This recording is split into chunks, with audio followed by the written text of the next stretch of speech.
Hello everyone, আসসালামু আলাইকুম। সবাই কেমন আছো? আশা করি খুব খুব ভালো আছো। আলহামদুলিল্লাহ, আমিও ভীষণ ভালো আছি। সকাল সকাল চলে আসলাম একটু গাছগুলোর পরিচর্যা করার জন্য। দেখো ফুলগুলো ফুটে একদম শুকিয়ে গেছে, আর গাছগুলো যেন মনে হচ্ছে অনেক বয়স হয়ে গেছে, কেমন একটা হয়ে গেছে না। তো আমি কি করেছি বলি, সকালবেলা আজকে গাছগুলোর ফুলগুলো কেটে কেটে বাদ দিয়ে দেবো, দিয়ে গাছটাকে একদম হালকা করে দেবো, যেহেতু ফুলগুলো সব শুকিয়ে গেছে আর অনেক দিন হয়ে গেছে। তো সেই জন্য আমি ভাবলাম যে পুরো গাছগুলোকে একদম ঝরঝরে মতো করে দেবো। তো দেখো আমার গোলাপ গাছটা কত সুন্দর সুন্দর কচি কচি পাতা ফুটেছে, আর পুরো গাছগুলোকে আমি সব কেটে ছেটে ছুটে একদম পরিষ্কার করে দিয়েছি। এ গাছগুলোকে সকালবেলা যেটা পানি দেওয়া কাজ, একটু ভালো করে প্রত্যেকটা গাছে গাছে একটু একটু করে পানি দেবো।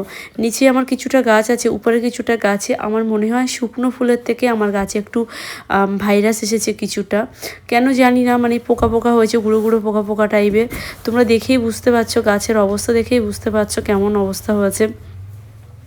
যাই হোক, কী মেডিসিন দিলে এটা ঠিক হবে, রোগমুক্ত হবে, অবশ্যই তোমরা জানিও। প্রতিটা গাছে একই রকম হয়েছে, আমি ওই জন্য পুরানো ফুলগুলো কেটে বাদ দিয়ে দিলাম। তারপরে দেখো আমার এই গাঁদা ফুলটাতেও সেম এরকম গুঁড়ো গুঁড়ো পোকা টাইপের হয়েছে, আর একটা গোলাপ একটা গাঁদা ফুল দেখেছো কত সুন্দর ফুটেছিল। আর তারপরে চলে আসলাম এটা আমার একটা ঘাস ফুল টাইপের, খুব সুন্দর সুন্দর পিঙ্ক পিঙ্ক কালারের ফুল হয়। আর এই গাছগুলোতে একটু পানি দিয়ে দিলাম অল্প করে, দিয়ে আমি নিচের দিকে যাবো। গিয়ে চলো আমার বাকি গাছগুলো তোমাদেরকে শেয়ার করব। তার মধ্যে আম্মা একটা মেডিসিন, এই গাছে আরও পোকা পোকা লেগেছে বলে আম্মা একটা মেডিসিন গাছে দিয়েছে, দিয়ে দেখছি গাছগুলো বেশ ভালোই হয়েছে। আর দেখো উপর থেকে ফুলগুলো কেটে কেটে ফেলেছি, কতটা ফুল দেখেছো।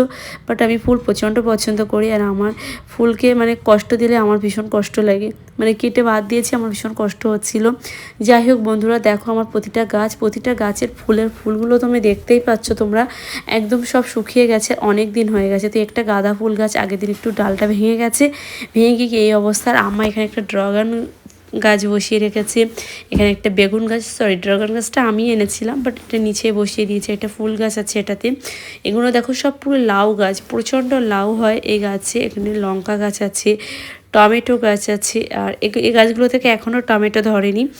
তো এই ছোট্ট একটা মিনি ব্লগ বন্ধুরা কেমন হয়েছে অবশ্যই জানিও, ভালো লাগলে সবার মাঝে পৌঁছে দিই। দেখো এখানে পেঁপে গাছ আছে, লঙ্কা গাছ আছে, সিম গাছ আছে। আর একটা জিনিস দেখাবো তোমাদের, আমাদের একটা গাছে টমেটো ধরেছে। দেখো এগুলো কিন্তু সব ঝাল গাছ, মানে লঙ্কা গাছ। আর এই দেখো একটা জিনিস দেখাবো, এই দেখো কত সুন্দর করে টমেটো ধরেছে দেখো। আর আমার যে গাছটাই লাগায় গাছে খুব সুন্দর সুন্দর টমেটো হয়, মানে টমেটো নয়, সব প্রতিটা ফসলই খুব সুন্দর হয়। তো দেখো কত বড় বড় টমেটো হয়েছে, আর দেখতে কত সুন্দর লাগছে না, না জানি পাকলে কত সুন্দর লাগবে। খুব খুব ভালো লাগছিল আমারও দেখে।